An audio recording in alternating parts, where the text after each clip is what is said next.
प्यार में ओवर कैसे होते हैं? ओवर नहीं होना चाहिए ना, ये ओवर क्यों हो रहे हो? बस ठीक है, प्यार करो आराम से, मतलब ओवर होने की क्या जरूरत है? ये ओवर प्यार क्या होता है? एग्जिस्ट करो एक दूसरे के साथ। दिल टूटा हुआ है बहुत ज्यादा। क्यों? यही तो मैं कह रहा हूँ, ओवर ना हुए प्यार में। इतना ब्लैक एंड व्हाइट नहीं है मुझे, इसलिए सफीर बहुत पसंद है। ब्लैक एंड व्हाइट नहीं है? नहीं, ग्रे है Safeer. Tell me one white thing about him. Safeer grey है। Tell me one white thing about him. He loves Maha. दियारे दिल। I felt very lucky कि I had that character. पहले मुझे ये था कि यार 10 एपिसोड मर जाएगा Usman, was supposed to play my son. मैं कहा उस्मान मेरा बेटा, ये कैसे होगा? I'm thankful कि मैंने किया वो रोल। जानान की प्रमोशंस में क्या हुआ कि अली रहमान मैच्योर हो गए? कुछ नहीं हुआ। सीरियस हो गए? जानान की प्रमोशंस में हम पागल थे। एक्चुअली हमें बहुत मजा आया था। मैं, बिलाल अशरफ और हानिया, हमने बहुत ही एंजॉय किया। मुझे नहीं लगा कि हम असल अली रहमान को जान सके हैं या वो नजर आ रहे हैं हमें मीडिया पे। 50% आप सही हैं, 50% शायद मैं अभी तक वही हूँ। लोग समझते हैं कि बस मुझे वैसी हर चीज मिल गई, हर चीज ये ले ले। बहुत मेहनत की है, ये नोटिस कर लिया कि कोई चीज सही नहीं है। जवानी की शादी प्रॉब्लम है, बुढ़ापे की शादी प्रॉब्लम है, हर जगह प्रॉब्लम है बस। Hey guys, अस्सलाम वालेकुम, this is Rabia and you're watching me on Fusha Magazine। आज जो मेरे मेहमान हैं, आई थिंक पहली बार मुझे जहाँ तक याद पड़ता है जानान, एंड देन फिर जहन में आता है दियारे दिल, फिर और बहुत लंबी लिस्ट है जिसको शायद मैं याद ना रख सकूँ, ना रिपीट कर सकूँ, और अगर मैं भूलूंगी तो फिर उनके साथ जस्टिस नहीं होगी कि मैं भूल जाऊँ।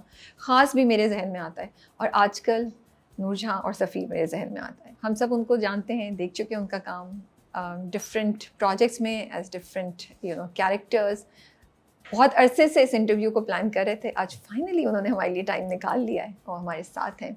As Safir, Ali Rahman is sometimes making us really angry, sometimes making us question क्या मर्द ऐसे ही होते हैं, but he is keeping us interested in the character. So let's meet Ali Rahman and find out about his journey so far।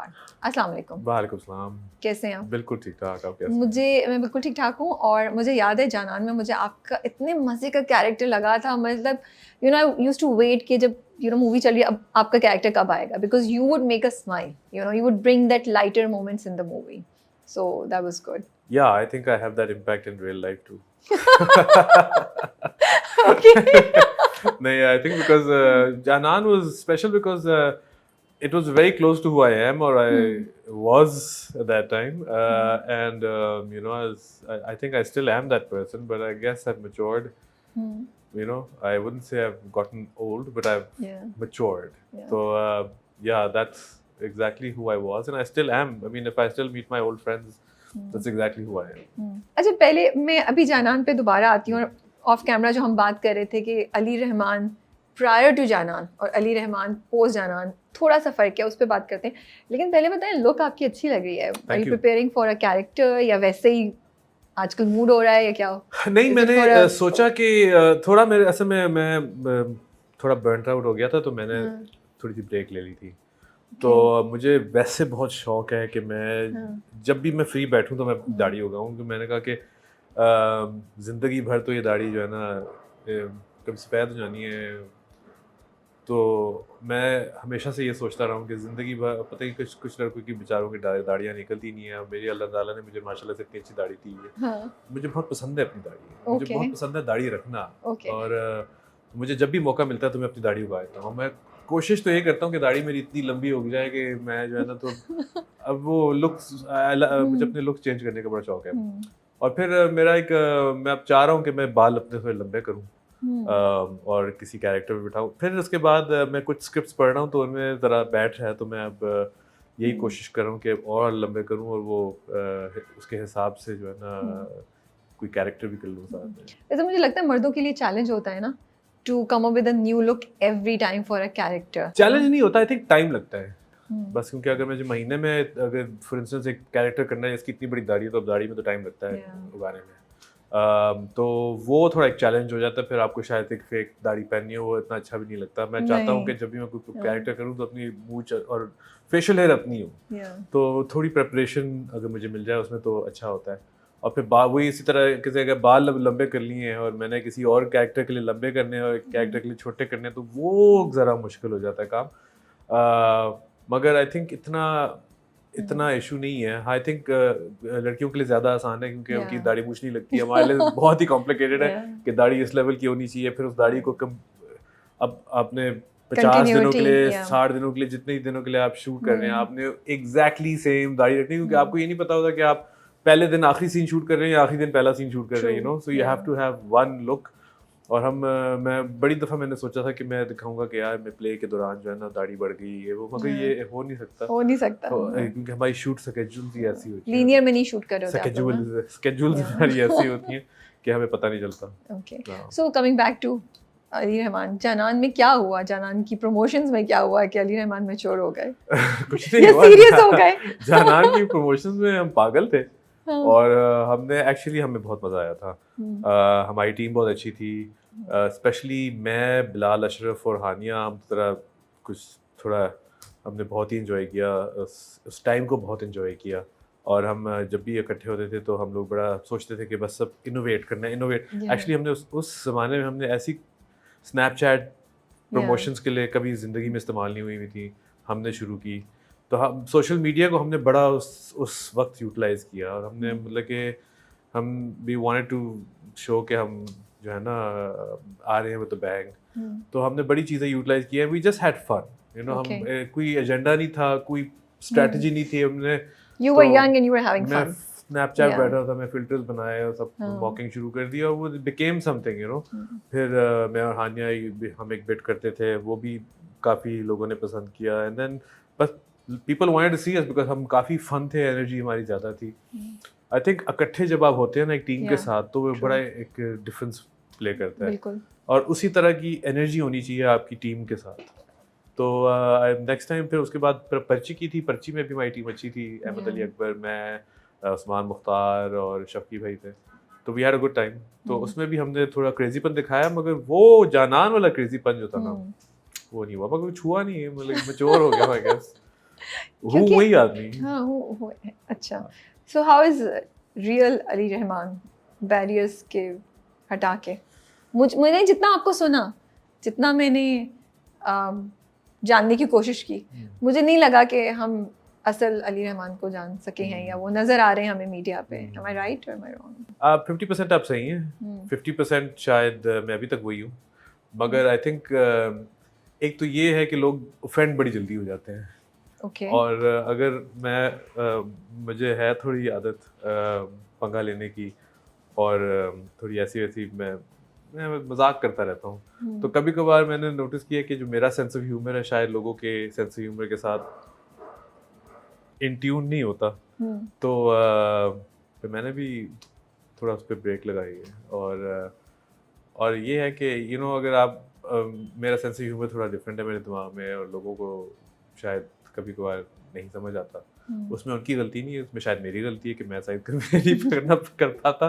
तो मैं बेहतर समझता हूँ कि चलो थोड़ा जो है ना अपने आप को कंटेन करके रखूं। बट ये तो आपकी पर्सनल डीलिंग में होता होगा ना, पब्लिक उसमें क्या हुआ कि अली रहमान को लगा कि नहीं, मुझे एक अपनी पर्सनालिटी की साइड को थोड़ा सा कवर करके रखना चाहिए? नहीं, मैं हमेशा से पब्लिक में हमेशा से मैं चुपचाप रहा हूँ, मुझे ज़्यादा वैसे पब्लिक डीलिंग में हमेशा पब्लिक से मतलब ऑन मीडिया, सोशल मीडिया, जब आप इंटरव्यूज देते हैं या बात करते हैं तब उसकी बात। बिल्कुल। हाँ, आप सही कह रही हैं, एक्चुअली मैंने कभी इस पर गौर नहीं किया। मेरी जो पब्लिक डीलिंग्स की जो एनर्जी है वो ज़रा Aahista Aahista over the years कम होगी शायद, पता नहीं। मुझे लगा ऐसा, जब मैं सुन रही थी मुझे लगा अरे ना बस एक जोन में बैठे में बात कर रहे हैं, लाइक बड़ी आप यहाँ पे इंटरव्यू के साथ साथ एक साइको एनालिसिस भी हो रहा है। हाँ, नहीं, बड़ी अच्छी ऑब्जर्वेशन है, और आप बिल्कुल सही कह रही हैं। ये तो बिल्कुल मेरे इथोस के खिलाफ है कि मैं जो है ना इतना सीरियस होकर बैठूं कभी जिंदगी में। मैं सीरियस नहीं होता जिंदगी में इतना, और अगर मुझे तो लग रहा है बहुत सीरियस है। अगर आपने ये नोटिस किया तो उसका मतलब है कि कुछ गलती है कि मैं कन्वे नहीं कर पा रहा। मैं जो है ना इतना सीरियस नहीं हूँ जिंदगी में। That's why I was curious to know कि what happened in life that you chose to have this persona instead। ये unconsciously हुआ है। तो is it ऑस्ट्रिया में जो आप अकेले काम कर रहे थे इतना अरसा, वहाँ पे खास किस्म के एनवायरनमेंट में रह के, या फिर एक्टिंग ने आपको अपने इमोशंस पे? का कुछ तो बिल्कुल ही कोई सेंस ऑफ ह्यूमर नहीं है। तो मैं उनके साथ जब मजाक करता था तो वो बस मुझे वापस ऐसे देख रहे होते थे कि तो आप पे कितना तो बुरा, आपको एक्सप्लेन करना पड़ता था अपना जोक कि I was joking, this meant and you spent 4 years there। तो इमेजिन देन वो फिर आदमी बंदा बन जाता है थोड़ा उस तरह। एंड वो अच्छी अच्छी लर्निंग थी शायद, क्योंकि I think you are right, maybe उधर से ही मैंने ये थोड़ा बहुत जो है ना धीमापन और कंट्रोल सीखा। वरना उससे पहले तो मैं बहुत मुंह फटता, मैंने जो कुछ मुंह में आया बोल रहा था, और मैं सार्कास्टिक काफ़ी होता था। सार्केज़म एक्चुअली मेरी कम हुई है ज़िंदगी में। आई थिंक मुझे तो कहीं नजर नहीं आई डायल अप आपके। कर देनी चाहिए मुझे। Yeah. हाँ, आपको नहीं नजर आई ना, नहीं, ये बिल्कुल भी। गलत है, ये मेरे कैरेक्टर के खिलाफ है, कैरेक्टरलेस हो गया हूँ। ये नहीं मैंने कहा, ये आपके अपने अल्फाज हैं। नहीं वैसे अच्छा, मुझे ये बताएं, ऑस्ट्रिया में लैंग्वेज क्या इंग्लिश ही बोलते हैं? दे हैव ऑस्ट्रिया में जर्मन बोलते हैं, जर्मन, अंग्रेजी okay. बड़ी मुश्किलों से बोलते थे उधर। So you know German? I understand it a bit, मगर क्योंकि मेरी ट्रैवल इतनी ज़्यादा होती थी, मैं महीने में 2 दफ़ा ट्रैवल कर रहा था रीजन के, फिर पाकिस्तान और अफगानिस्तान और इन जगहों पे, तो मैं आई थिंक हर 2 हफ्ते बाद आई वुड ट्रैवल, तो मैं कभी किसी फॉर्मल कोर्स में एनरोल नहीं कर पाया। और वही तरीका है सीखने का, या तो फिर आप कोई ऑस्ट्रियन नेम फंसा लें और उनके साथ बातचीत करें, मगर वो भी ज़रा मुश्किल काम है। तो या मतलब फिर ट्राई आप किया अपने आपने? आप को, हाँ ट्राई किया आपने, लेकिन मुश्किल था। सक्सेसफुली ट्राई किया मैंने बिल्कुल। तो फिर आपकी जर्मन क्यों नहीं इम्प्रूव हुई? मैं फिर ट्रैवल जो कर रहा था ज़्यादा, मुझे अंग्रेजी मतलब आप फोकस नहीं कर पाए? वो अंग्रेजी सीखना चाह रही थी। ओके। तो मतलब उसको कामयाबी हो गई, आपको नहीं हुई? मैं ट्रैवल बहुत करता था, और मुझे बस मौका ही नहीं मिला किसी यूनिवर्सिटी में जाने का, या वो 3 to 6 मंथ्स कोर्सेज होती हैं, और जितने भी मेरे कॉलीग गए हैं उनकी जर्मन और बहुत अच्छी हो गई थी। तो मुझे बस मौका नहीं मिला, और बाकी सिर्फ ट्रैवल की वजह से। मगर उसी ट्रैवल की वजह ही है कि मैं अभी तक इंडस्ट्री में हूँ, कि अगर मेरे पास वो ना होता तो मैं वापस आके छोटी छोटी कमर्शियल्स और ये चीज़ें ना कर पाता। तो I had to make a choice. I really get surprise, because मुझे मालूम है कि आप एक्टिंग बचपन से आपको शौक था, ठीक है, लेकिन आपने एक जॉब सोची कि मैं 4 साल वहाँ आपने की ऑस्ट्रिया में, आपको अच्छी जॉब लगी, you were working with UN, right? Yes. तो लेकिन यहाँ बीच बीच में आके आप शूट कर रहे थे, तो जब यहाँ आते होंगे, इतना मज़े का एनवायरनमेंट और सब कुछ, और अपना मुल्क और अपना देसी वो फील, कैसे रेजिस्ट करते थे कि नहीं यार मैं यहीं रुक नहीं जाऊँ और वापस चले जाऊँ? किस फेज में थे जो? बड़ा यहाँ हुआ हूँ, मतलब कि मैंने कुछ मिस नहीं किया। Yeah. बल्कि मुझे बहुत ज़्यादा एक्साइटिंग और इंट्रीगिंग लगा था जो 4 साल मैं खैर ट्रैवल तो मैं बचपन से कर रहा हूँ, ये मैं नहीं किया कि मैंने कभी नहीं देखा बाहर कि मैं इतना हो गया था। मगर वो कल्चर थोड़ा डिफरेंट है, क्योंकि हमारी जो मेजॉरिटी हमारी ट्रैवलिंग होती है, उसने मेरे दिमाग काफ़ी खोला है मेरा। जब बीइंग इन यूरोप कि हम लोग यूजली लंदन चले जाते हैं या फिर न्यूयॉर्क, मतलब कि हम या तो इंग्लिश स्पीकिंग रीजन में रहते हैं, UK, स्कॉटलैंड, वेल्स, आयरलैंड, या फिर हम चले जाते हैं अमेरिका, कनाडा या दुबई। पाकिस्तानियों के कुछ ही डेस्टिनेशंस हैं हमारी। तो इसके आगे आगे हम जाते हैं तो वो एक एडवेंचर हो जाता है, और मैं उससे मतलब कि पहले भी मैं ट्रैवल कर चुका था। मैं काम के लिए मैंने बहुत ज़्यादा ट्रैवल किया था। अब मैं पाकिस्तान में भी था UN के साथ, तो मैंने बहुत ज़्यादा ट्रैवल किया था इन जगहों पे। मगर वहाँ रहना एक अलग चीज़ है, वहाँ आपको कल्चर फिर समझ आती है कि European culture so different to the rest of the world. वो लोग कितने डिफरेंट हैं, वो कितने प्रैग्मेटिक लोग हैं और इंटेलिजेंट लोग हैं, अच्छे, मतलब कि उनकी, मैं पहले इतना नहीं समझता कि कितने एजुकेशन लेवल वहाँ मेरी कितने हैं वो, मैं इतना ना समझ था कि मुझे लगता था कि वो शायद इंग्लिश से, जो इंग्लिश स्पीकिंग नहीं होते वो शायद मगर जर्मन स्पीकिंग रीजन जो है they are highly intelligent. I mean मैं तो दिमाग खुल गया जो मैंने वहाँ से सीखा है। छोटी मोटी चीज़ें पर्सनल और सोशल, आपको पता है ना सोशल। क्या चीज़ें आप मेंशन करें अगर मैं पूछूं सीखने की या दिमाग खुलना किस सेंस में? क्या एक चीज़ जो आपको फील हुई कि यार ये तो मैंने कभी सोचा नहीं, मुझे ऐसे सोशल रिस्पांसिबिलिटी जो होती है ना हर चीज़ की, throwing the trash, recycling, simple basic things, conservation, just being, and also just knowing कि हम लोगों को यहाँ इतनी आदत है ना पूछने की, यार ये कैसे करते हैं, हम खुद नहीं कर सकते। हमें बचपन से, क्योंकि हमारे लिए सब चीज़ें हुई होती हैं, वो लोग बचपन से खुद कर रहे हैं ये चीज़ें, उनके पास कोई मेड्स और वो सारी चीज़ें नहीं है। तो वो पूरा रीजन जो है दे सुबह 6 बजे उठ के खुद जाके ब्रेड खरीदेंगे, खुद जाके फिर जो है ना सुबह 6 बजे ब्रेकफास्ट बनाएंगे, फिर लंच भी बनाएंगे, मगर फ्रेश बनाएंगे, और फिर डिनर भी खुद करेंगे, और ये सारी चीज़ें खुद करेंगे, taking out the trash, separating the trash, ये सारी चीज़ें जो हैं हम लोग नहीं करते, हमारे तो दिमाग में भी नहीं आता। पेइंग द बिल्स, फिर उसके बाद हमारी किस तरीके से जाकर करना, फिर उसके बाद छोटी छोटी चीज़ें, अगर आपने एक जगह से एक फ्लैट से दूसरे फ्लैट पे मूव करना है तो फिर आपको जो है ना वहाँ के रजिस्टर कोर्ट्स में जाना होता है, वहाँ कुछ चेंज करना पड़ता है, ये सारी चीज़ें आपको सीखनी होती है। आप इरिटेट नहीं हो रहे होते थे कि नहीं, मुझे अच्छा लगता था कि छोटी-छोटी मुझे चीजें करनी इरिटेशन पड़ी? ये होती थी कि मुझे आता क्यों नहीं है ये, मैं ओह। क्यों इतना बेवकूफ़ हूँ, और मुझे हर वक्त किसी ऑस्ट्रियन से ये पूछना पड़ता था, तो वो लोग मुझे कहते कि तुम तुम्हें पता पाकिस्तानी, नहीं है? तुम लोगों को कुछ आता है, हम्म, तो मुझे बड़ी एम्बैरेसमेंट होती थी कि क्यों ये लोग। फिर मैं खुद जो है ना उस पर रिसर्च करना शुरू था, प्लस लैंग्वेज बैरियर भी था। मुझे ये इरिटेशन बहुत रही थी कि वहाँ सिर्फ जर्मन एक वो अपने जो लैंग्वेज है उसको बहुत प्रायोरिटी देते हैं, और फिर मुझे उससे ये ख्याल आया कि हम लोग अपनी लैंग्वेज को इतनी प्रायोरिटी नहीं देते। हम लोग उर्दू से भागते हैं, अगर हम अंग्रेजी बोलें तो लोग कहते हैं कि वाह Cool है हम, यू स्पीक इंग्लिश है, वो उर्दू बोले तो नहीं, उर्दू नहीं बोलना। क्यों भाई, इतनी खूबसूरत लैंग्वेज है हमारी, हमने उसको पता नहीं क्या बना दी है कि बड़ी पेंडू लैंग्वेज है।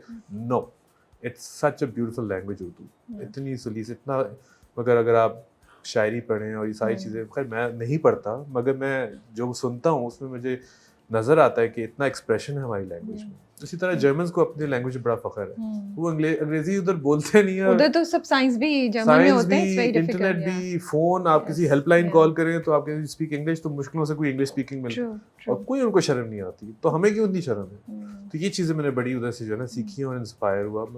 यूरोप ने इन चीज़ों में खोला, फिर ऑफ कोर्स ट्रैवल और हिस्ट्री और सारी चीज़ें।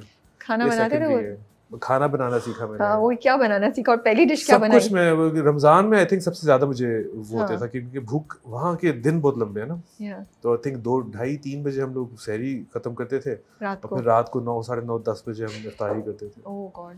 अब बीच में आप काम पे भी जा रहे हो, हाउ डिड यू और सर्वाइव? सारे लोग खा रहे हैं आइसक्रीम्स, और हाँ। समर्स, और ये समर्स के टाइम से, Yeah. तो यू नो लंबे लंबे दिन होते हैं उधर। इट वाज क्वाइट, तो you had to really keep yourself busy.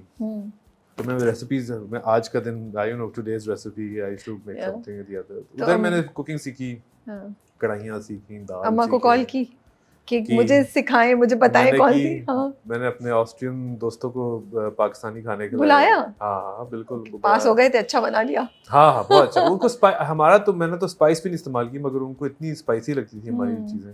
क्या बनाया था आपने? मैं दाल बनाता था, कढ़ाई बनाता था। दोस्तों को बुलाया तब क्या बनाया? यही दाल कढ़ाई। दाल बनाई? मैं दाल मखनी बहुत अच्छी बनाता हूँ।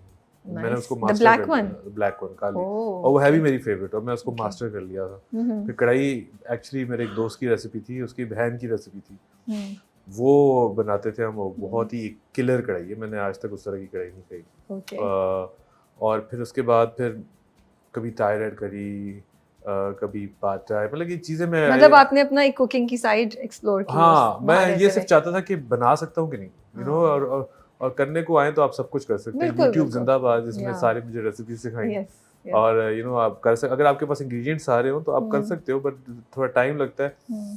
तो मैंने वो अपना जो कॉन्फिडेंस है ना वो बिल्ड किया। यू वर्कड विद यूएन, और आप 2 टॉपिक्स जिस पे, या 2 सब्जेक्ट्स जिस पे आपने क्लोजली काम किया, जो मुझे समझ आई, वो ट्रैफिकिंग एंड ड्रग्स पे, ह्यूमन ट्रैफिकिंग एंड ड्रग्स पे आप लोग ज़्यादा फोकस था। How does it impact your personality? आपकी ज़ात पे क्या, किस तरीके से, जब आप इतने सेंसिटिव या इतने रियलिस्टिक टॉपिक्स पे काम कर रहे हो, और फर्स्ट हैंड आपका, जैसे आप बोल रहे ट्रैवल करे थे अफगानिस्तान भी जगहों पे, आपने बहुत से केसेस देखे होंगे, आपको एज अ पर्सन कैसे इम्पैक्ट किया वो, या करता है? आपको ग्राउंड करता है काफ़ी, और you have to check your privilege, और बहुत दफ़ा आपको करना पड़ता है, क्योंकि आप, मतलब कि आप बैठ के उनकी स्टोरीज़, जो सर्वाइवर्स होते हैं, विक्टिम्स होते हैं, तो आप उनकी स्टोरीज़ सुनते हैं, और लिटरली आपके जो है ना रोंगटे खड़े हो जाते हैं कि यार, हमने तो ज़िंदगी में, हम हर इतनी नाशुक्रियाँ करते हैं अल्लाह ताला से कि यार ये क्या हो गया, वो क्या हो गया, मगर इन लोगों ने इन लोगों को जो जिन मरहलों से ये लोग गुजरते हैं, we can't even explain कि कहाँ, तो of course it really, like you know, it puts everything into perspective.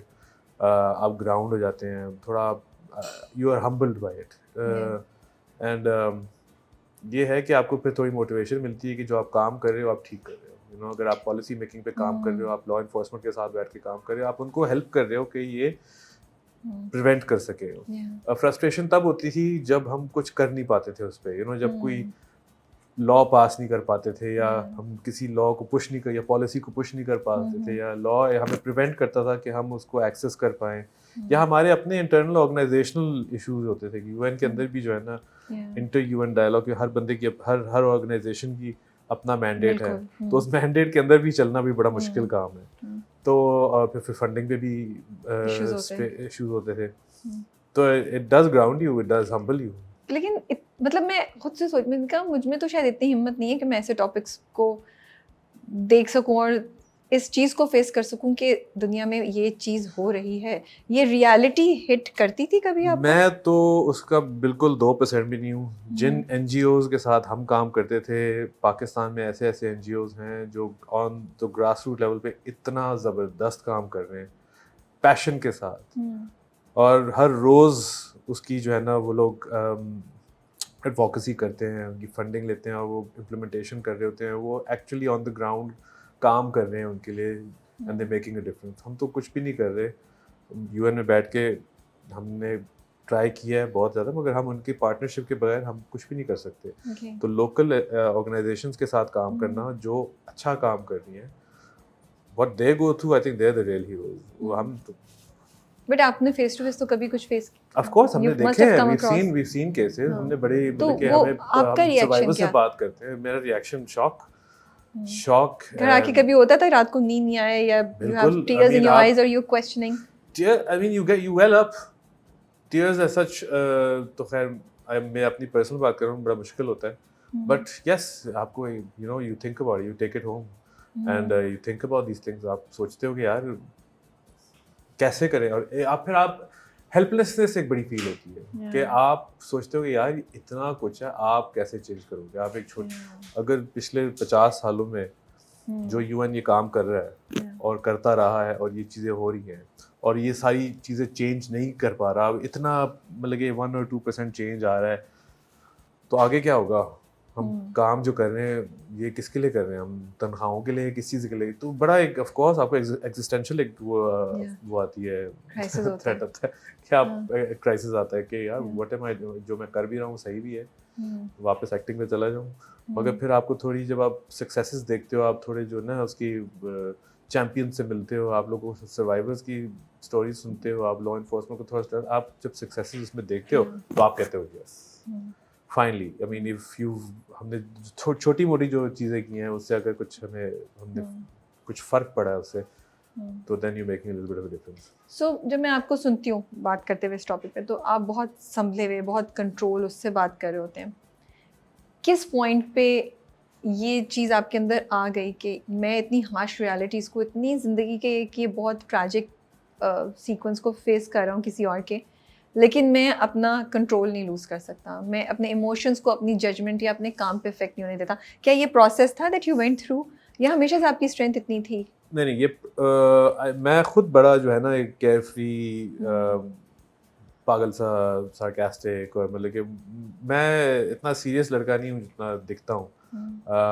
बिल्कुल मुझे फिक्र नहीं होती है कि अगर मैं बैंक अकाउंट में मेरे पास अगर 50 रुपये भी है ना, तो मुझे ये फिक्र होती है ऑफकोर्स कि मैं अब आगे क्या करूँगा, मगर मुझे होगा कि इंशाल्लाह अल्लाह सब ठीक कर देगा। I can live hand to mouth. मुझे कोई इतना बड़ा मसला नहीं है, मुझे लैविश कभी ज़िंदगी रहने की इतनी ज़रूरत नहीं है।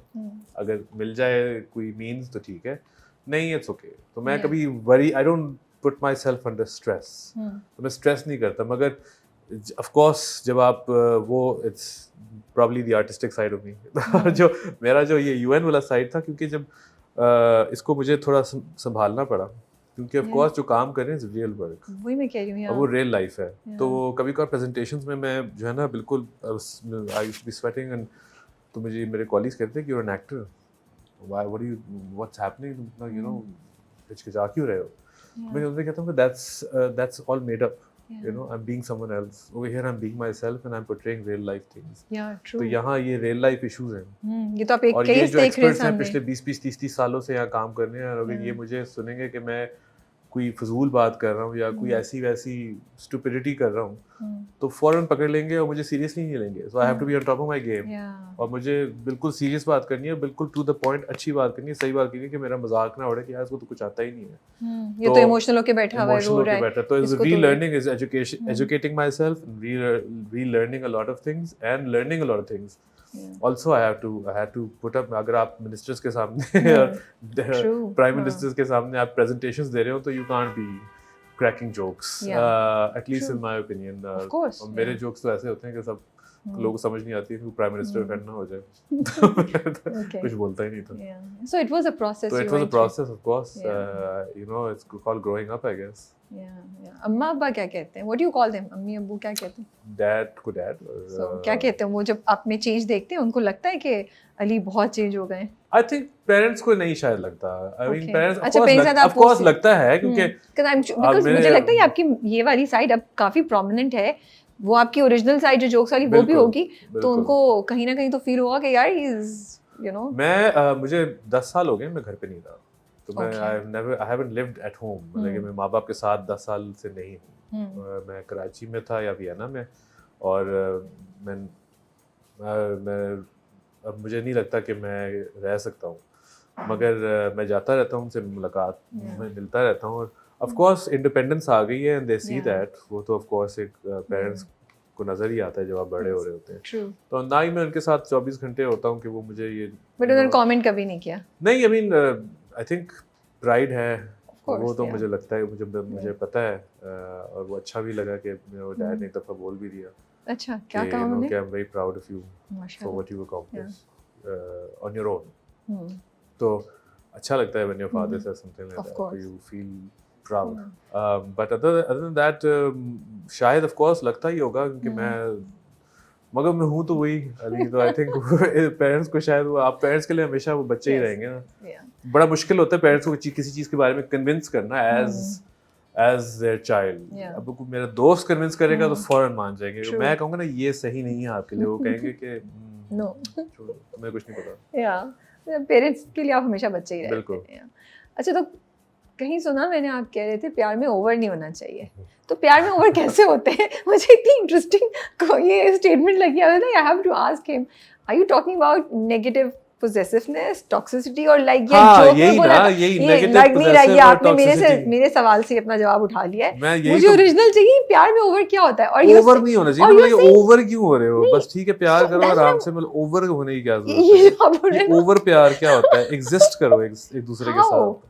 You mean कि एक्सट्रीम अफेक्शन नहीं दिखाओ? आई थिंक ये controlling of each others lifes जो होती है ना, वो मुझे लगता है ओवर होता है. कि प्यार में आप Okay. जो है ना, या 10 मैसेजेस क्यों किसका कर दिए? फोन आ रहा है, Over क्यों हो रहा है, क्या हैं? हो रहा है, क्यों? भाई माइंड योर ओन बिजनेस, करो काम. ट्रस्ट होना चाहिए. Yeah, ठीक है, true, true. कहाँ जा रहे हो, क्यों जा रहे हो, क्या ये भी यू नो लाइक एक अडल्ट रिलेशनशिप में यही होता है ना कि आप एक दूसरे को ट्रस्ट दें, आप एक दूसरे को समझे. रिस्पेक्ट दें, समझें. ये भी ऑफ कोर्स गलत बात है जब एक दूसरे के साथ नाइंसाफी कर रहे होते हैं, यू नो. बट तो फिर आप उस रिलेशनशिप में रहो ही ना अगर आपके पास ट्रस्ट ही नहीं है. मगर अगर you trust each other than you trust each other. और टॉक्सिक भी नहीं होना चाहिए, और नार्सिसिस्टिक भी नहीं होना चाहिए, और गैसलाइट भी नहीं करना चाहिए एक दूसरे को. और एग्जिस्ट करे ना, मतलब कि जस्ट बी नॉर्मल रेगुलर. लाजी बात है कि दूसरे की जिंदगी अजाब बनाए. ट्रू. यू नो क्या जरूरत है? हाँ, तो वही सोच नहीं, ओवर होने का मिलजुल क्या के मतलब? बैठे सब. हाँ. तो दिल क्यों इतना टूटा हुआ है? दिल टूटा हुआ है बहुत ज्यादा. क्यों? क्या किया है साहब ने कि दिल इतना टूट गया? यही तो मैं कह रहा हूँ, ओवर ना हुए प्यार में. कभी आप कोई अच्छा नहीं होता. हाँ नहीं, बस बचपन में वो होता है ना, 2-3 दफा प्यार हो जाता है और सीरियस आप जज्बात ज्यादा होते हैं ना जब दुखी आत्मा है जब आप आपकी. टीनेजर्स होते हैं और आप इवन जब अर्ली 20s में भी होते हैं तो आपको जो है ना जज्बाती बहुत होते हैं हम. That's पता true. हमें कुछ नहीं होता, पर हमें आइडिया, हम समझते हैं कि हमें सब कुछ पता है. बॉयज स्पेशली ना, Yeah. तो जज्बाती हम बहुत होते हैं. Okay. तो वो फिर प्यार उस तरह का होता है. फिर प्यार भी जब वो दिल जब टूटता है तो फिर वो फिर टूटता भी है. So आप इमोशंस में एक्सट्रीम में जाते हैं? हाँ, आई थिंक या जाते थे? आई थिंक हम ज्यादा इमोशनल हो जाते हैं मर्द. women also emotional, but they are able to keep a certain sense of calm. तो बिल्कुल पागल ही हो रहे हैं. जब इतने इस तरह दिल टूटा हुआ हो इतने यंग एज पे, उसका थोड़ा सा रह जाता है ना, तो कहीं मिसट्रस्ट रह जाता है. हाँ, that's what I was asking. I think वो आपको सख्त कर देता है. कर देता है. स्टेप आपको मतलब कि हाँ. So is it easy to fall in love again? You have to trust in love. If you find someone who can love you the way you want them to love you and the way you love them, then fine. You know, unequal नहीं होना चाहिए ना. एक तरफ ज्यादा एक तरफ एक तरफ ज्यादा एक तरफ कम. और अगर वहां से कम हो जाए, अगर आप ज्यादा नहीं दे रहे हो वहां से कम हो जाए, तो फिर आपको प्रॉब्लम भी नहीं होनी चाहिए उसमें. आपको यू नो आप शायद बेशक थोड़ा ज़्यादा दे दो, मगर आपको अगर उस लेवल का मिल रहा है तो फिर आपको क्या मसला है? शादी बहुत हमारे यहाँ बड़ा इंटरेस्टिंग और बड़ा इंपॉर्टेंट टॉपिक होता है हर दावत पे, हर उस पे। आई एम क्यूरियस कि शादी का टॉपिक ख़वातीन के लिए तो बहुत इशू बन जाता है अगर शादी नहीं हुई हो उनकी काफ़ी एज तक, कि अच्छा क्यों नहीं हुई। तो क्या आप लोगों को भी इसी तरह की क्यूरोसिटी के अंडर आप लोग आते हैं, सवाल जवाब होते हैं, ये स्टेटमेंट दी जाती है, या it doesn't bother you guys? How does it work? आप लोग कौन हैं? मुझसे पूछ रही है या जनरल लोगों से? मुझे क्या पता उनका क्या सीन है, मगर मैं इस जनरली वक्त आपको एज अ मर्द हजरात की रिप्रेजेंटेटिव। अच्छा हाँ, होता है, बिल्कुल होता है, क्योंकि मैंने जितनी मुझे अल्हम्दुलिल्लाह इतनी नहीं माँ बाप ने कभी स्ट्रेस दिया कि शुरू में दिया था, ओके, जब सब दे रहे थे। आई थिंक लेट 20s में टाइम आ गया शादी, ये वो क्या सोचा, मगर अल्हम्दुलिल्लाह कभी माशाल्लाह उन्होंने कभी पुश नहीं किया मुझे कि करो, क्योंकि फिर मैं उस जोन में होता कि यार अब शादी करनी है, और मेरे दिमाग में 24 घंटे ये होता कि शादी करनी है, किसके साथ करनी है, और मुझे शायद मैं क्यों गलत डिसीजन उठा लेता और वो शादी शायद मैं उसमें खुश ना होता। हाँ, थोड़ा टाइम लग गया है उधर तक पहुँचते हुए, या पहुँचने में टाइम लगेगा, मगर एटलीस्ट जो करूँगा अपनी मर्जी से करूँगा, तो अगर उसका जो सक्सेस या फेलियर हुआ वो भी मेरे ऊपर होगा, तो मैं किसी पे ब्लेम नहीं कर सकता। मगर ये है कि होता है, बिल्कुल होता है कि प्रेशर तो हमारे सोसाइटी में तो वैसे ही होता है, यू नो आंटियों का तो प्रेशर होता ही होता है कि बेटा शादी क्यों नहीं की। तो आंटियां आपको पता ना चैन में नहीं रहती, चैन से ना जीने देती हैं अपने आप को, ना किसी और को। 24 घंटे शादी क्यों नहीं की, शादी क्यों नहीं, क्यों नहीं की शादी, क्यों, कहाँ है शादी क्यों नहीं की, शादीशुदा लड़कों से शादी क्यों नहीं की, अच्छा ये तो शादी क्यों नहीं की।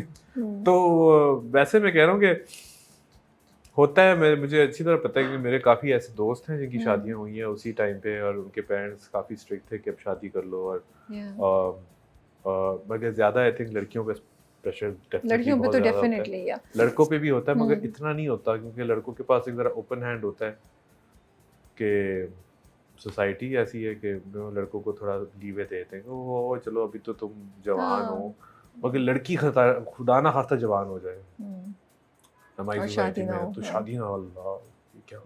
तो आप लोग के लिए ये नहीं है ना सक्सेस फैक्टर, शादी नहीं हुई तो ये नहीं है कि अरे यार जिंदगी में कुछ रह गया, मतलब मर्दों को क्या ये, मर्दों के लिए क्या हम शादी बड़ी स्टोरियां सुनी है कुछ मर्द कहते हैं शादी कभी ना करना, तो मतलब आप कंफ्यूज रहे शादी ना करना या तो वो कह रहे, मगर कुछ लोग कहते हैं कि यार बहुत ही जबरदस्त चीज है और बरकत वाली चीज है, और तो आपको खुद क्या लगता है? मुझे लगता है कि बिल्कुल बरकत है शादी में, हमारे मजहब में है, बिल्कुल, तो करनी चाहिए, बिल्कुल करनी चाहिए, मगर सोच समझ के करनी चाहिए, और आई थिंक तब करनी चाहिए जब आप रेडी हो संभालने के लिए। अगर आप बहुत इमेच्योर हैं ना, तो या आप आपको संभालें या शादी को संभालें, ऊपर से फिर हमारा स्ट्रक्चर ऐसा है ना, अब मुझे अगेन कहते हुए अच्छा नहीं लगता क्योंकि हमारा कल्चर ही ऐसा है, मगर जब आप एक जॉइंट फैमिली सिस्टम में रह रहे होते हो ना अपने माँ बाप के साथ शादी करके, मुझे तो लगता है कि कपल को थोड़ा टाइम चाहिए होता है ऑन देयर ओन, साल 2 साल अपने पे गुजारे, कोई फ्लैट ले लें या किसी पोर्शन में ले लें, या थोड़ा खानदान से दूर, कि अपने आप को तो सीखे ना वो रिलेशनशिप को स्ट्रांग मगर हमारा कल्चर ही ऐसा है कि आप you have to move into the guys house and the guy is living with the parents, वो I don't know how that is, मेरा पर्सनल ओपिनियन है जो मैं किसी पे हावी नहीं करना चाह रहा, तो just saying. And do you feel कि जिस जितना टाइम गुजरता जाता है वो तलाश होने वाली हो जाती, तलाश ऐसी हो जाती है कि oh who is going to be this, you know, कि द राइट लाइफ पार्टनर, वो तलाश ज़्यादा स्ट्रॉन्ग हो जाती है, लेकिन उसमें क्योंकि आप ज़्यादा मैच्योर हो जाते हैं तो शायद आपकी रिक्वायरमेंट्स या आपका क्राइटेरिया भी चेंज होता है, तो it becomes difficult to find the right life partner. ये ऐसा होता है? ऑफ कोर्स, आई मीन जितने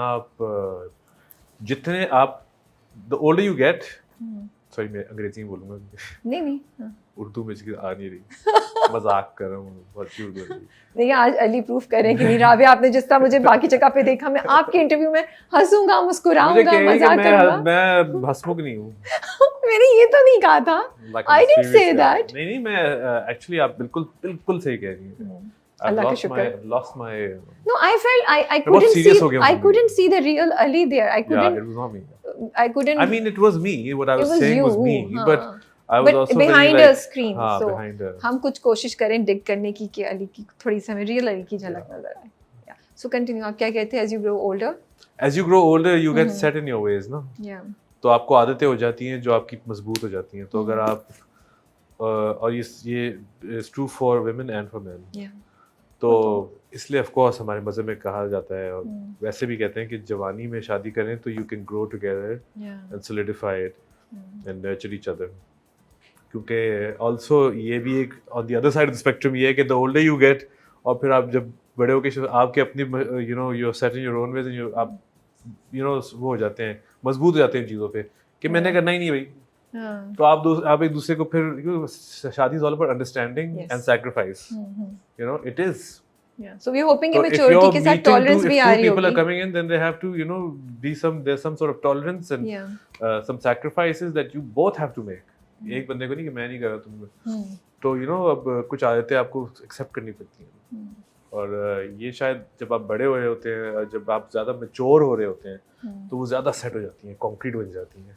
तो फिर उन चीज़ों से हटना बड़ा मुश्किल होता है कि यू नो कि उनके फिर एक दूसरे बंदे के साथ या किसी बंदी के साथ आप ज़िंदगी गुजारने जा रहे हैं, तो आप ऑलरेडी इतने आदी हैं अपनी ज़िंदगी के, क्या मेरे ये क्या कर रहे हो, क्यों इरिटेशन होती है, फिर वहीं से जो है ना मसले होते हैं। तो अगर आप वो स्टेज मैंने ये नोटिस कर लिया कि कोई चीज़ सही नहीं है। जवानी की शादी प्रॉब्लम है, बुढ़ापे की शादी प्रॉब्लम, ये तो हर जगह सही प्रॉब्लम है, है बस। हाँ, every situation has its pros and cons, I think. मगर चलो you know it is what it is, और ये तो सब नेट पिकिंग कर रहे हैं ना हम, तो अब पता चल जाता है कि इसके अंदर ये है, इसके अंदर ये है, इसके अंदर ये है। अच्छा ये बताएं, एज एन एक्टर आपके करियर में क्या चैलेंज रहा है? कोई चैलेंज रहा है और has it been easy for you? I don't I think it has been easy and challenging both. But कोई एक ऐसा फैक्टर था या कोई ऐसा पॉइंट आया जब आपने सोचा यार ये क्या हो रहा है मेरे साथ, क्यों हो रहा है मेरे साथ? आई थिंक मुझे पहले जब तक मैं यूएन के साथ था, तो मुझे वो स्ट्रेस नहीं होता था कि ये मेरा जो किचन है, जो घर चल रहा है मेरा, मैं जो चला रहा हूँ ना, वो मुझे कभी ये नहीं था कि मैं एक्टिंग पे कभी रिलाई नहीं कर रहा था। मुझे अच्छी खासी तनख्वाह मिलती थी, और मैंने कभी सोचा ही नहीं था, मैं कभी नेगोशिएशन में भी इतना अच्छा नहीं था अपनी कॉन्ट्रैक्ट्स की, और मुझे काम से ज़्यादा लगाव था। फिर जब मैंने एज अ करियर इसको स्टार्ट किया, तब मुझे एकदम से एहसास हुआ कि यार मेरा तो रेंट भी इधर से आ रहा है, मेरा तो किचन भी इधर से, मेरा सब कुछ इधर से आ रहा है, तो I have to work 10 times harder and I have to do 10 times more work. Make compromises also maybe now. Make compromises as well, and also you know you have to make sure that everything is working in unison, and you also have enough कि आप save भी थोड़ा कर लो, और आप तो yes फिर struggle होती है क्योंकि you have to keep on working. तो और या फिर आप कोई बिजनेस कर लें, या कोई आप एवेन्यू अपने जो है ना इनकम की जो स्ट्रीम्स हैं वो ज़्यादा कर लें, सही बात है, जिससे आपको जो है ना एटलीस्ट कुछ ना कुछ आ रहा हो। मगर if you are relying on acting like I am, relying on acting on its own, then of course it's a rat race. I have to keep on working in order to run my house and you know just maintain a lifestyle. But industry में कभी ऐसा नहीं आपको feel हुआ कि वो मुझे discriminate किया जा रहा है, I don't belong to this place, या कराची मूव किए कि मैं इस्लामाबाद से हूँ? मैंने कभी इस तरह देखा नहीं है, बट जाहिर बात है होता है, आई थिंक हर इंडस्ट्री में होता है। आप कहते शुरू में कुछ शुरू में लोगों को आई थिंक उस वक्त इस्लामाबाद ही हम नए थे सारे, यू नो, तो लोग समझ रहे थे कि हम बस एक दूसरे के साथ ही काम करते हैं क्योंकि मैंने 3 फिल्में की हैं, यू नो, तो लोग कहते हैं बस इनको एक दूसरे के साथ, आप लोग को अपना गैंग है, गैंग हो, तो क्या फिर आप गैंग? लोगों को ब्लेम तो नहीं कर सकते ना? हाँ बिल्कुल नहीं कर सकते, मगर जब मैं किसी के मुंह पे बोल रहा हूँ कि भाई नहीं हम गैंग, हम इसका ये मतलब नहीं था कि हम, मैं मजाक कर रही हूँ, मगर अब हम चाहते हैं कि हम भी कराची में आके काम करें। हम कराची मूवी इसलिए हुए हैं कि हम आके यहाँ सबके साथ काम करें। At the end of the day हम इस्लामाबादी लॉरी, हम पाकिस्तानी इंडस्ट्री के लिए काम कर रहे हैं। तो of course you have to, लोग ये समझते हैं कि हम इस्लामाबादी एक दूसरे के साथ ही बस एंजॉय करते हैं काम करना, और हमें दूसरों के साथ काम करना पसंद नहीं है। It's not true. I love working with people in Karachi. I think Karachi is one of the most professional cities इस मुल्क में, और यहाँ का हर एक बंदा जो एंटरटेनमेंट इंडस्ट्री के साथ जुड़ा हुआ है वो इतना बहुत मेहनत करते हैं यहाँ। आई मीन यहाँ तो मतलब कि 24 घंटे काम चल रहा होता है, एज अपोज, मतलब कि ये मैं नहीं कह रहा कि और मुल्क और सिटीज़ में नहीं होता ये, मगर इस सिटी में बहुत ज़्यादा आई थिंक एक वो पैशन एंड ड्राइव है काम करने का। तो एज एन इस्लामाबादी मैं I appreciate that a lot. तो मुझे ये पसंद है, मुझे अच्छा लगता है कि मैं जो है कुछ अब पता चलता है कि आप काम कर रहे हैं और आपको ज़रा फीलिंग आती है कि आप कुछ कर रहे हैं।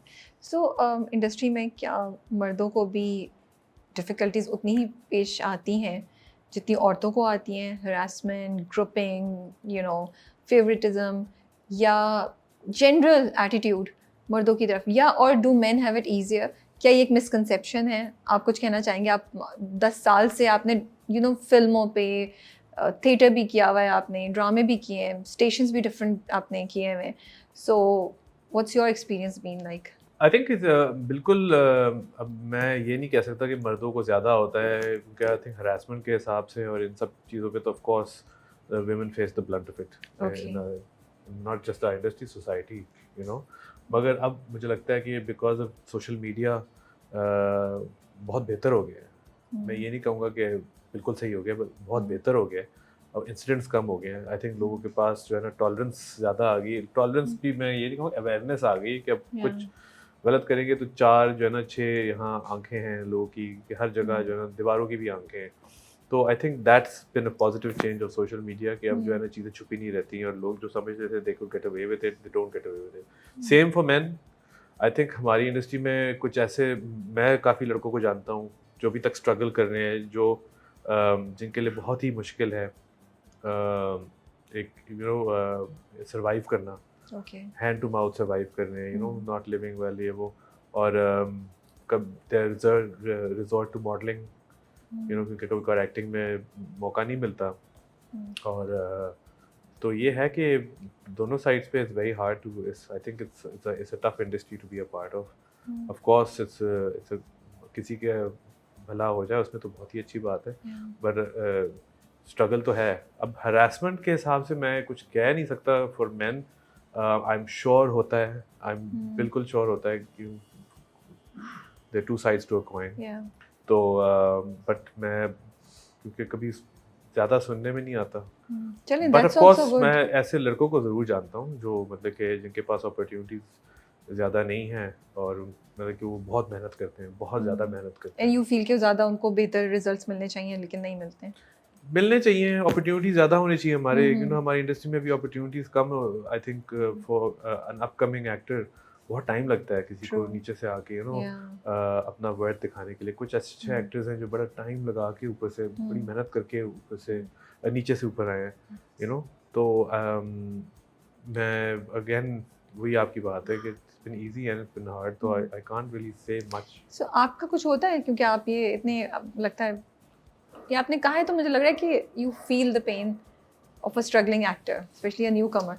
आप कुछ करते हैं अपनी कैपेसिटी में कि टू फैसिलिटेट दैट प्रोसेस? मैं कोशिश बिल्कुल, मुझे अगर कोई मौका मिले, कोई अप्रोच करे मुझे या कोई एक्टर आके मुझे बताए या किसी की जानने वाले के कहीं से मिल जाते हैं, तो कोशिश ज़रूर करता हूँ कि एटलीस्ट उनको एक ऑडिशन ज़रूर दिलवा दूँ, या जितना मुझसे हो सकता है कि प्रोड्यूसर्स के साथ जितनी जिनके साथ दोस्ती है।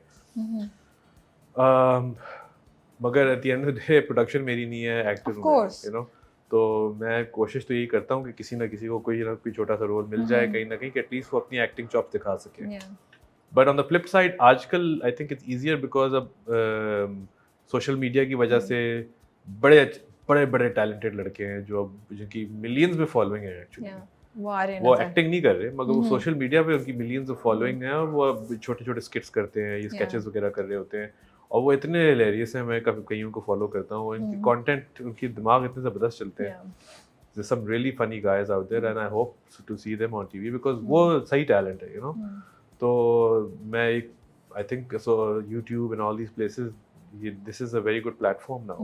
तो अगर आप मेरे टाइम की बात करनी है, 10 साल पहले की, जब मैं आया था इंडस्ट्री पहले तो उस वक्त नहीं थे इस तरह के हमारे पास एवेन्यूज, तो बड़ी मुश्किलों से जो है ना हम खड़े हो जाते थे दिखाने के लिए लोगों के कुछ कर रहे हैं हमने, मगर आसान नहीं है। मैं समझता था कि चलो शायद कहीं ना कहीं से जो है ना लोग मुझे मेरा किसी काम को देख के, मैंने यूट्यूब में कुछ शॉर्ट्स डाले या हम थिएटर करते थे तो कहीं ना कहीं से, और फिर तस्वीरें मैंने कहा मॉडलिंग से मैं शुरू करूँगा, कहीं बड़ी मुश्किलों से फिर रिकग्निशन मिली और बस आपको नोटिस वैसे ही हो जाते हैं। तो आजकल तो ज़्यादा आसान है, उस वक्त थोड़ा मुश्किल था करना।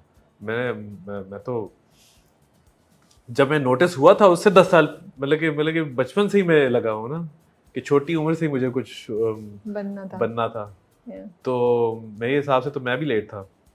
But आजकल young boys 14-15 year olds getting good work as well, you know, and, अच्छी बात है, बहुत अच्छी बात है। What would you say to a young guy या girl जो कुछ करना चाहती है या चाहता है लेकिन पेरेंट्स सपोर्ट नहीं करते हैं एंड या पेरेंट्स की प्रेफरेंस ये है कि नहीं तुम इस चीज़ को कर लो, तो लेटर ऑन जब ज़िंदगी सेट हो जाती है, चल पड़ती हैं चीज़ें, तो कैसे उस चीज़ को, रिग्रेट को या उस चीज़ को माँ बाप के अगेंस्ट ना रखें या उसको होल्ड नहीं करें? बिकॉज आपके पेरेंट्स भी थोड़ा सा उनका पॉइंट ऑफ व्यू डिफरेंट था, उनको ही था कि आप डिग्री करें, आप एक्टिंग में जाना चाहते थे, आप नहीं गए, यू नो। तो anything that you would advise to a young guy listening to you? If they're paying your bills, just listen to them. That's all I'm saying. So that was the reason. तो लेकिन दिल में अगर कहीं कभी रहा और कभी उसको कैसे नहीं मैं हटाएं कि नहीं? Just kidding. I'm just saying that मैं हमेशा ही कहता हूँ कि follow your heart and follow your passion.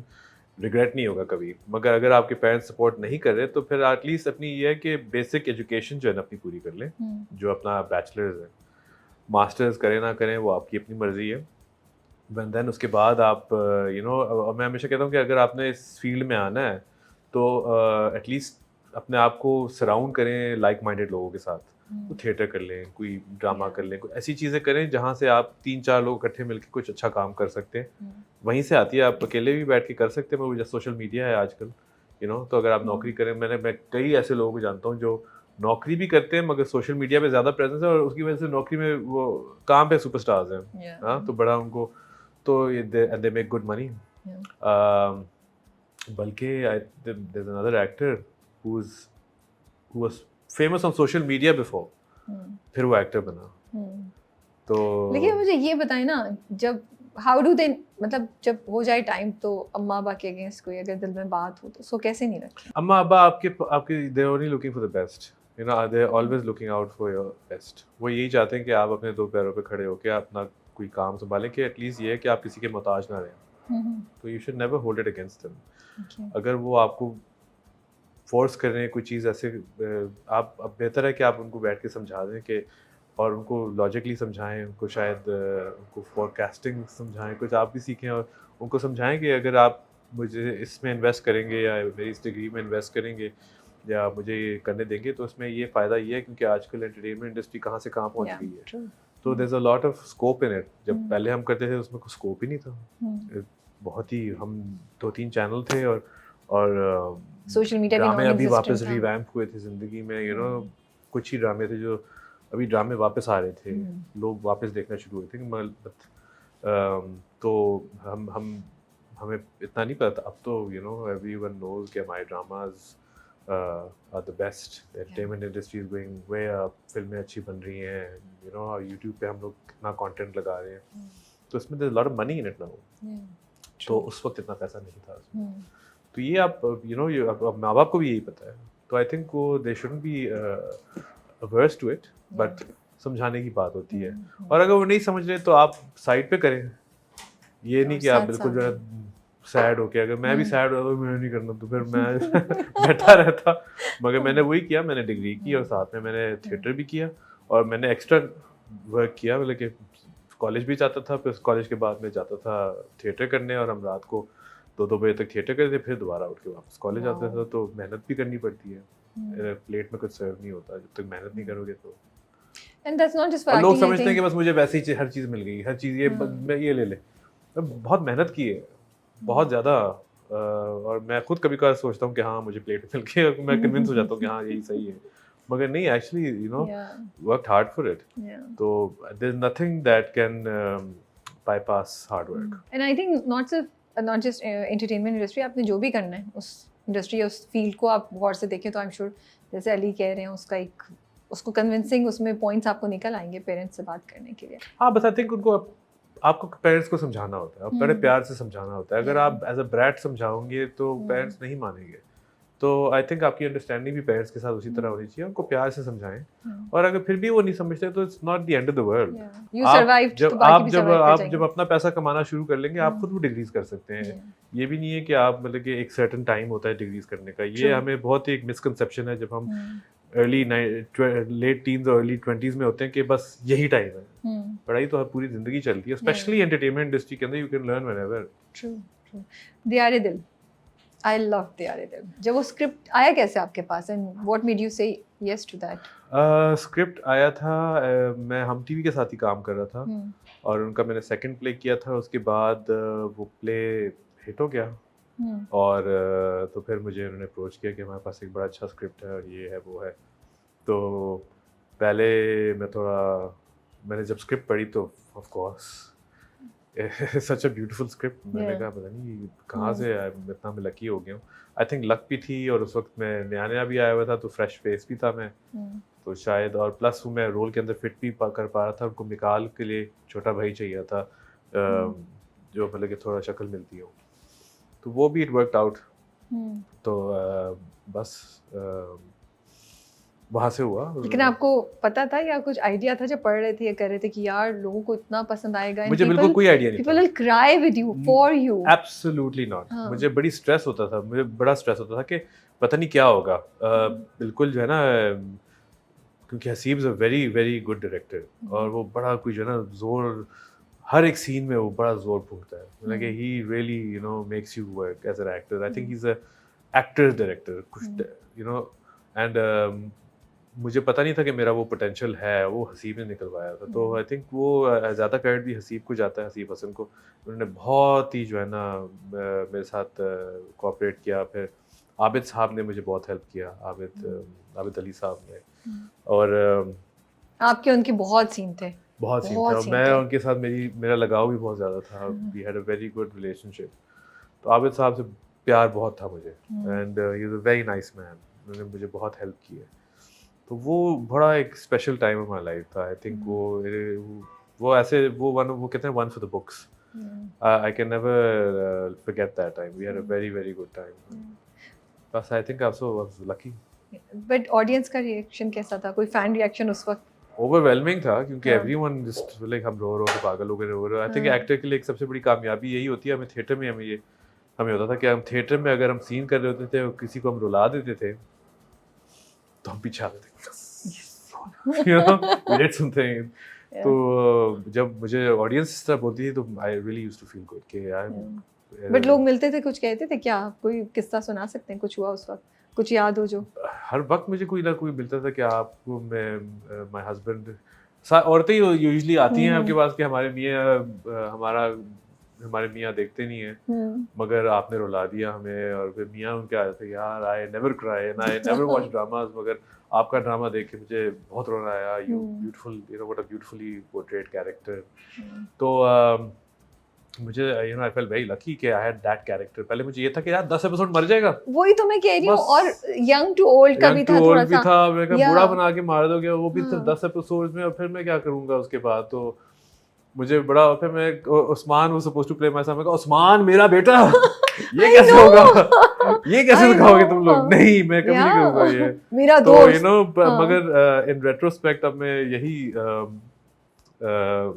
मुझे आई एम थैंकफुल कि मैंने किया वो रोल। यू नो 10 एपिसोड्स का जो इम्पैक्ट था आई थिंक पूरे प्ले को बिल्कुल जस्टिफाई करता है। वही आई थिंक सबसे ज्यादा पावरफुल एपिसोड्स थी। हम लोग इतने अटैच हो गए थे उस अब वो आई थिंक सारा कमाल हसीब का है, जिस तरीके से उसने वो स्टोरी वीव किया ना।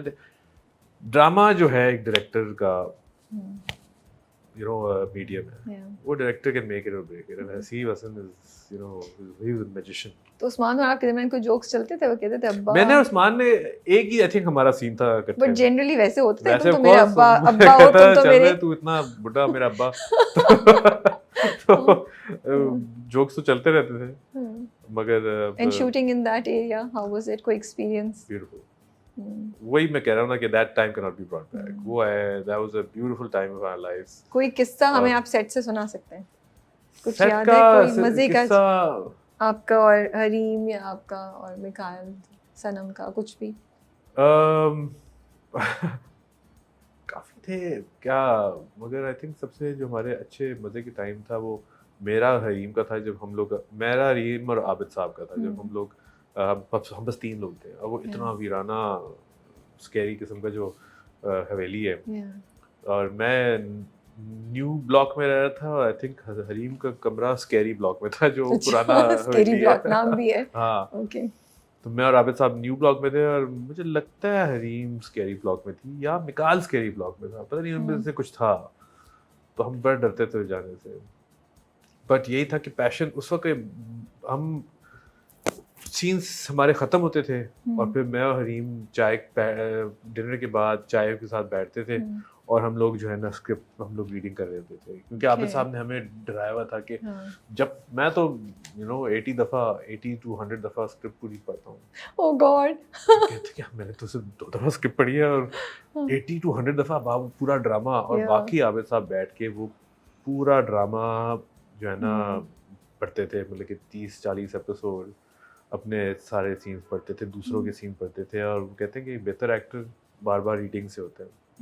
जितना आप तुम रीडिंग करोगे अपने कैरेक्टर को समझोगे, तो मैं और हरीम भी हम लोग बैठ के बस ना हिफ्स कर रहे थे रात को के अपना कैरेक्टर बिठा रहे होते थे कि अगली दिन हमने को ये करना है वो करना है, तो we really helped each other, very nice time. कोई चैलेंज था उस रोल को करने में या आसान था? हाँ नहीं, चैलेंज तो था। आई थिंक उस वक्त के हिसाब से it was my third play and to do something so challenging, वही तो emotion was had to be real, and also working with such a huge cast and such talented actors, it was a big chip on my shoulder, क्योंकि ये उनका mega serial था और मुझे उसके scale का अंदाजा तब हुआ जब मैं सेट पे पहुंचा था। तो उससे पहले आप लाइटली ले रहे थे? उससे पहले मैं, क्योंकि पहले भी 2 ड्रामे किए हुए थे, तो मुझे नहीं लग रहा था कि इतना, जब मैं पहुंचा हूँ तो मुझे बड़े पैसे खर्च हुए।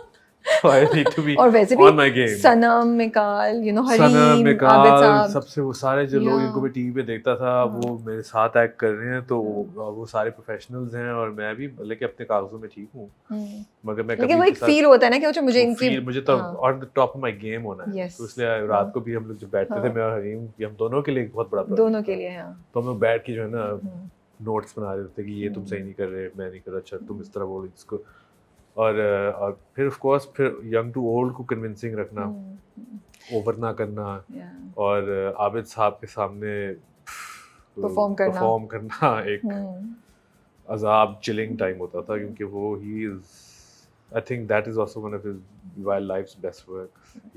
अच्छा, और आपके कैरेक्टर में इतनी इमोशनल आर्क थी कि वो कैरेक्टर में इमोशंस थे, उसके साथ कनेक्शन हमारा इमोशनल था, which I feel is a very big thing to carry, which you did amazingly, mashallah से। नहीं, I'm glad that I got the opportunity to do it, और बड़े कम लोग होते हैं जिनको उस तरह की अपॉर्चुनिटीज मिलती हैं, तो मुझे बहुत, जो मैंने कैरेक्टर्स, मेजॉरिटी कैरेक्टर्स किए हैं जिंदगी में, मैं बड़ा सेटिस्फाइड हूँ। कमिंग टू सफ़ीर, वैसे तो खास पे भी मैं थोड़ा सा टच करना चाह रही थी, is that मैं भी यही सोच रहा था खास के बारे में। मैं वैसे, लेकिन अगर दियारे दिल देखूं मैं, तो मुझे लगता है that would be a character that's जो आपके दिल के सबसे करीब होगा, या कोई और कैरेक्टर है? आई थिंक अभी जो मेरे दिल के सबसे करीब है ना, वो गुरु है। ओके, हाँ, सो कंपटीशन में गुरु और but Diyare Dil is definitely there, it's number right below it. Definitely Guru is something, Guru के साथ मैंने बहुत मेहनत की है। यस, बिल्कुल, और उसमें नजर भी आ रहा है, लेकिन दियारे दिल आपकी उस टाइम के मुताबिक, जैसे आप अभी बोल रहे हैं ना, वो एक बहुत बड़ी चीज थी। बिल्कुल, हाँ, वो मुझे actually as a actor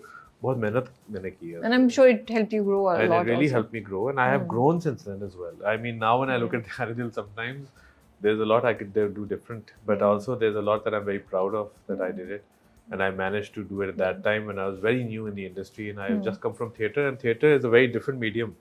So theatre में हम बड़ा loud and like इधर जो है ना, theatre में तो हम इस तरह देख रहे होते हैं, जिस कि आपको आखिरी रो को दिखाना होता है कि आपने अपने एक्सप्रेशन दिया, यहाँ आपको हल्का सा जो अपनी सटलनेस रखनी पड़ती है। बहुत डिफरेंट मीडियम्स हैं, तो उस पे ऊपर से फिर आगे आबिद अली साहब हैं, और मतलब कि मेरा मेजॉरिटी काम आबिद साहब के साथ। आप लोग के बहुत सीन्स से बहुत डायलॉग्स थे। मैं हमेशा ही सोच रहा था कि मुझे जज करने में कितना बुरा एक्टर हूँ, कहाँ से आ गया हूँ इस इंडस्ट्री में, कह रहे हूँ कि कहाँ से उठा लिया इसको, सिफारिशी, पता नहीं, ये 10,000 चीजें मेरे दिमाग में आ रही थी। ओवरथिंकिंग के सारे। नहीं, Abid Sahab was such a wonderful man, he is so supportive, बड़ा जो है ना, वो अपने he used to keep to himself, उनकी प्रेजेंस ही इतनी थी तगड़ी, तो he was just amazing. And खास उस वक्त खास made a lot of headlines, काफ़ी कॉन्वर्सेशंस हुई हैं। आपका कैरेक्टर मुझे लगा कि वही हो रहा था, हम लोग कहते हैं कि मर्दों की एक साइड रिप्रेजेंट कर रहा है जो बहुत सी खवातीन को फेस करना पड़ता है, but these negative characters they leave an impact on you? No, I don't take any character home. Oh, actually Guru I took home, but उसको shed करना पड़ा। But otherwise खास I enjoyed playing खास, क्योंकि it made मुझे किसी और के स्किन में जाके जो चीज़ें करनी पड़ी, बल्कि मुझे लगता है कि मैं कभी कभार देखता हूँ खास के कुछ एपिसोड, तो मुझे ये और मैं किस तरह ये और भी नेगेटिव हो सकता था, मैं अपने आप को जो है ना रीइन्वेंट कर रहा होता हूँ कि अगर मुझे दोबारा इस तरह का कोई रोल मिले ना, तो मैंने ऑलरेडी पॉइंट्स बना लिए हैं कि मैं अब उसको क्या अच्छा, इंटरेस्टिंग। हाँ, तो मैंने ऑलरेडी, क्योंकि मैं हमेशा I just want to outdo myself. मेरा कंपटीशन सिर्फ मेरे साथ है, मैं और किसी के साथ कम्पीट नहीं कर रहा, मैं अपने साथ कम्पीट कर रहा हूँ। तो लोग मुझे कहते हैं ना, आप किसी who do you, I don't know, I don't care, my competition with myself. I have to outdo my last performance, I have to outdo my earlier performance on the same kind of role. तो उसमें फिर मुझे बड़ा मजा आता है कि यार अच्छा ये मैंने उसमें किया था, ये तो फिर कंपेयर करता हूँ कि मैं डिफरेंट था कि नहीं था, और अगर नहीं था तो हेविली डिसअपॉइंट हो जाता हूँ कि यार मैं I failed as an actor. But my competition is with myself. बीच में आगे जो भी होता है मैं नहीं देख रहा होता, मुझे कुछ नहीं है। मुझे अच्छा लगता है कि सब, अब जैसे आप देखें ये नूरजहां में ensemble कास्ट है, यस, या कोई किसी के साथ कोई कंपटीशन नहीं है, but it's the product is a great product and people are really enjoying it and we're happy, But what made you say yes to Noorjahan Safir? Because आप तो लीड कर रहे हैं बहुत अरसे से, अभी आप जैसे गुरु किया, अभी दूसरे भी आपके जो और प्रोजेक्ट हैं, so we only see you, या मे बी एक और कोई पैरेलल में वो भी नेगेटिव होता है या कम होता है। तो from that to saying yes to this character, क्या थॉट प्रोसेस था? There is no male lead in Noorjahan. Okay. It's a female lead. Yeah. Noorjahan, Noor Bano is probably the second. और the three, ये 4 बहुओं को आप कह सकते हैं। 4 बहुओं को, हाँ, and the same thing is like they all have their own different story arcs. The play is on Noorjahan. She is the lead. Yeah. And everyone, all the other characters we are also our leads in our own storylines. तो मुझे ये नहीं था कि यार, और सबका screen time एक है, like हमें कोई किसी से ज़्यादा नहीं मिला, और हर बंदे की स्टोरी डिफरेंट है, हर फैमिली की स्टोरी डिफरेंट है। हुनैद की अपनी एक आर्क है, सफ़ीर की अपनी एक आर्क है, बेबी की अपनी एक आर्क है, हीरो की।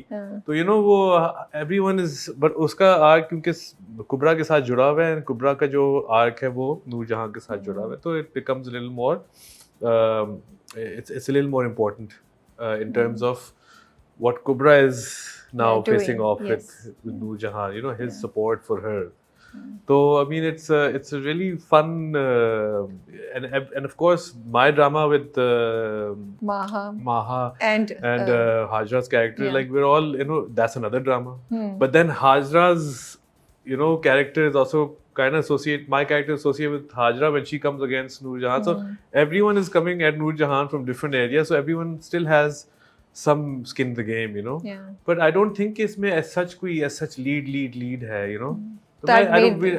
none of us saw it that way, We all knew that these are our characters that we have to do, and these are the, our characters were just juicy enough anyway. हमें कोई इसमें नहीं था कि मैं lead हो जाऊंगा, मेरा ये कैरेक्टर कम हो जाएगा। Of course आप सोचते हो, but at the end overall play जो था ना, I was sitting with Nadeem Beg at that time, we were discussing it, and we just thought that it would be, and Musaddiq ने, of course, I have seen Musaddiq's work in Hubs, so I knew that he was a good director. इतना अच्छा नहीं, मुझे पता था कि वो इतना अच्छा डायरेक्ट करेगा कि he really, उसका मुझे लगता है उसका भी अपना कंपटीशन अपने साथ ही है। बिल्कुल। Outdo his last work and he really has outdone himself. उसने इतनी जबरदस्त तरीके से स्टोरी, मैं बता रहा हूँ ना, directors, it's a directors medium. Director अगर उसको स्टोरी को वीव करे ना, तो वो एक छोटी सी नॉर्मल सी स्टोरी को भी एक जबरदस्त चीज बना सकते हैं। ट्रू। तो वो I think Mossadegh has done a fantastic job and उसने हर एक कैरेक्टर को जोर दी है, you know, he hasn't left anyone out. That's so true. So he hasn't really made anyone feel like, you know, हमारे कोई कम कैरेक्टर हैं, we all have been very happy with it. But you know, but the actual thing is this, ये औरतों की game है सारी, you know, हम तो 3 I think supporting role है, आपका तो कुछ था ही नहीं, सफीर का तो कोई काम ही नहीं था ना, सफीर ने तो कुछ किया ही क्या नहीं किया, है। ये तो औरतों की गेम थी, ये अच्छा है। सारी मतलब कि कितने नूर सफीर ने जहां तो कुछ किया ही नहीं था। तो हम तो बस you know जो 3 लल्लू हैं बट अपनी आर्क है उन 3 की, you know, बहुत ज्यादा। और वो अभी बस आज वीकेंड पे आप देखेंगे। सफीर जो है उसको कभी सुंबल में थोड़ा सा भी कोई फीलिंग्स हुई थी या नहीं हुई थी, या बस वो टाइम पास था? इंटरेस्टिंग बात है आपकी। महा एक डिमांडिंग है और इधर पे सुंबल जो है इतनी, you know, trying to prove herself and really a sweet girl who wants to make sure कि, you know, मैं बस जो करूँ सही करूँ उस घर में। तो शायद उसको मे बी सफ़ीर को फील हो कि यार ये भी सही है कि मतलब कि एक बंदी इतना मेरे लिए कुछ कर रही है और एक बंदी मुझे लिफ्ट ही नहीं, मुझे हर वक्त सुना रही होती है, तो ख्याल तो आया होगा सफ़ीर को कभी, मगर उसका प्यार जो है ना, लवर बॉय है ना, उसका प्यार सबको ट्रम्प करता है। तो जब महा को आई थिंक वो जब छोड़ता है और फिर बाद में जब महा को छोड़ के आता है, वो यही आई थिंक सोच के आता है कि यार जो मैंने सोचा था जिंदगी में कि प्यार के साथ होगा भाग के, वो तो है ही नहीं। एट द एंड दे बिगड़ा हुआ लड़का है, तो सारा खाना भी खुद बना रहा है, भी खुद साफ कर आके जब हाँ घर में बिस्तर पे सोता है तो आके उसके बोले कि काम ही खुद सारा कर रहा है। तो आई थिंक वो उसकी उधर भी थोड़ी वो रियलिटी चेक हुई थी कि यार शायद ये जिंदगी मेरे लिए नहीं है, तो इसलिए तो छोड़ के आता है। So मुझे लगता है he really loves the money, the comfort of his life. I think he's not, हाँ, वो मामा ने एक एटमॉस्फेयर ही ऐसा बनाया ना तीनों लड़कों नहीं, लेकिन अगर तीनों बेटों को देखें ना तो मुझे हुनैद और मुराद दोनों में भी थोड़ी बहुत रिडेम्पशन की स्पेस नजर आती है। सफीर में नहीं है मिडिल चाइल्ड सिंड्रोम। आप बेचारे मिडिल चाइल्ड। सफीर कोई काम नहीं करता, बस वो प्रिटेंड करता है कि वो काम करता है, क्योंकि हुनैद तो काम असल हुनैद कर रहा है और हीरो जो है हीरो है।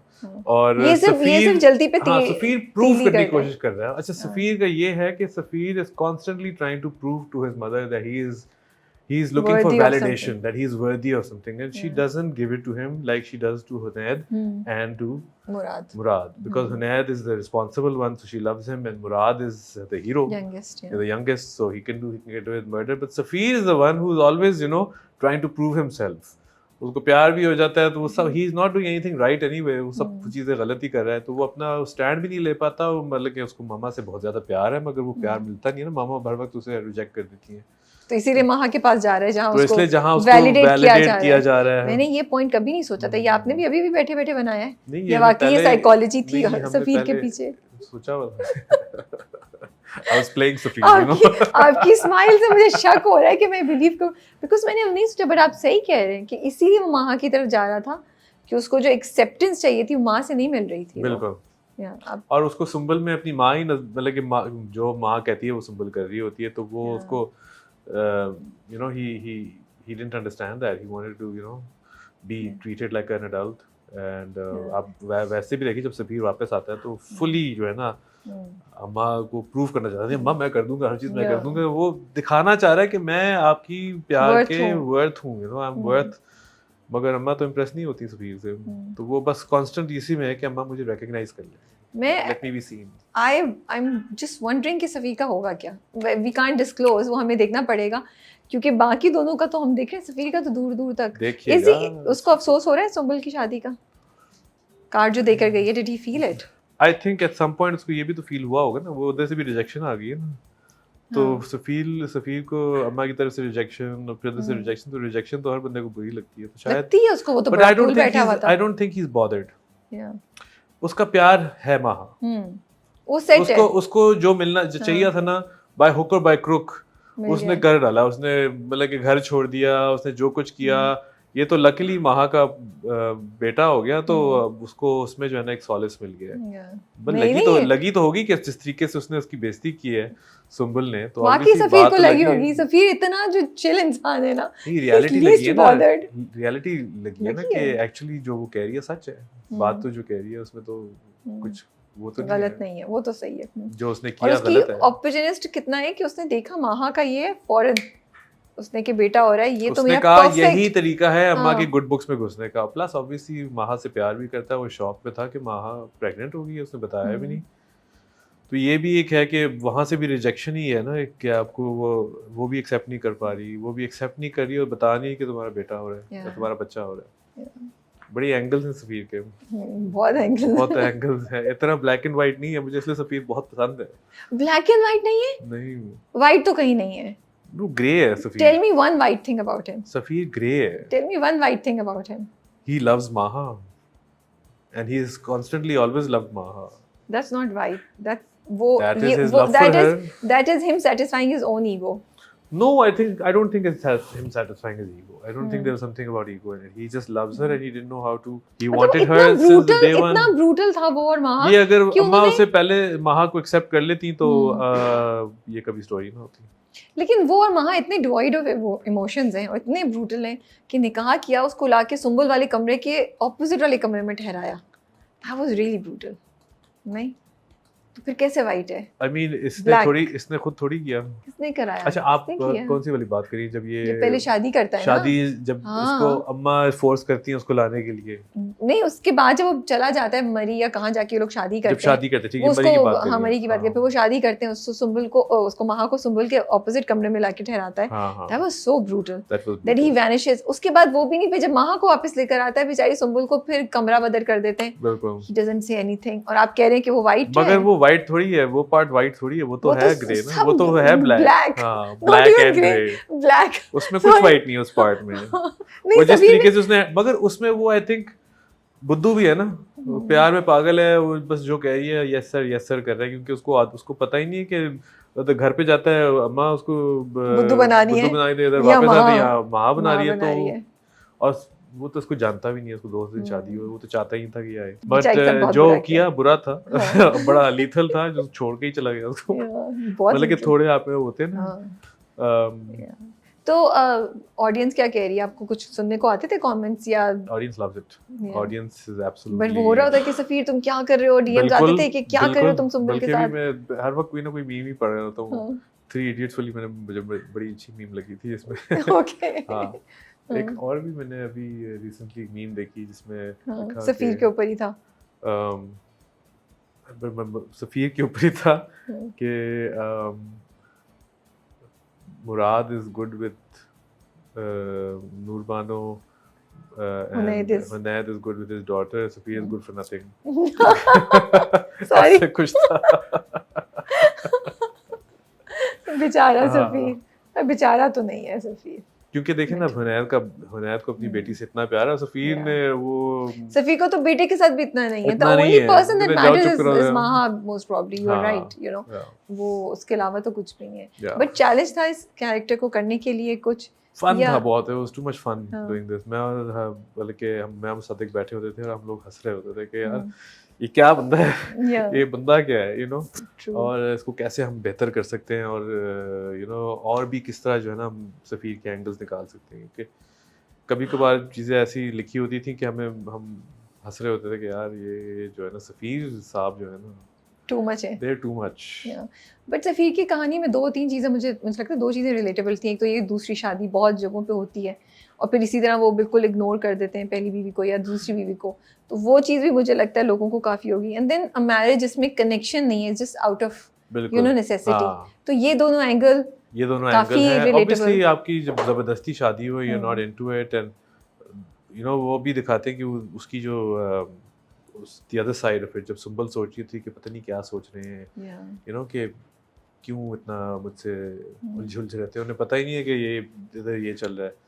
तो there always 2 sides to story, और हर वक्त अच्छा नहीं होता ये किसी को फोर्स करके मैरिज नहीं, करना। बिल्कुल फोर्स्ड मैरिज तो इज नेवर गुड। तो and also like Safir's he has brought a lot of drama in this drama। नहीं we were like क्या करेगा और क्या नहीं but होगा। also I think Hajra's character is very interesting because वो एक phoenix की तरह she's risen from the ashes ना, वो like बिल्कुल she's come into her own, and she's now she's supported by all the other girls, and this whole with Safina and now Nurbano and Sumbul, now they're all a team, Maha still not a team with them, but the rest of नहीं. the girls, they're all supporting each other and they're all encouraging each other. I think that's also what people really like. Yes, they ये loved जो it. Yeah.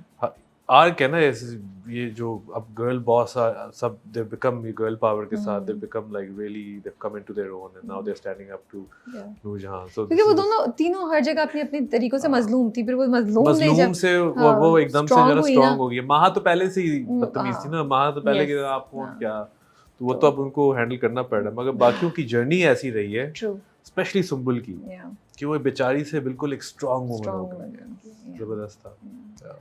Are you reading any scripts? कुछ आप पढ़ रहे हैं? I am now reading a few scripts and just hopefully inshallah we'll start soon. So yeah, okay. कोई नूरजहां के set पे से किस्सा सुना सकते हैं? Anything interesting that happened that you remember?